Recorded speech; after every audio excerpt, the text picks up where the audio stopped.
നമസ്കാരം, VCV ന്യൂസിലേക്ക് സ്വാഗതം. ഞാൻ VC മനോജ്. ആദ്യം പ്രധാന വാർത്തകൾ.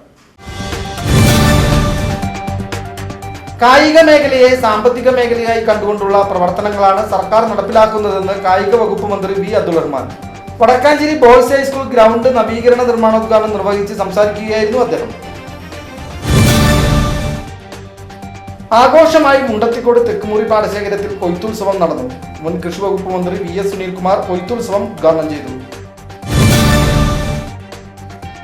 ഡിജി കേരളം സമ്പൂർണ്ണ ഡിജിറ്റൽ സാക്ഷരതാ പദ്ധതിയുടെ ഭാഗമായി വടക്കാഞ്ചേരി നഗരസഭയിൽ ബോധവൽക്കരണ പരിശീലന ക്ലാസ് സംഘടിപ്പിച്ചു.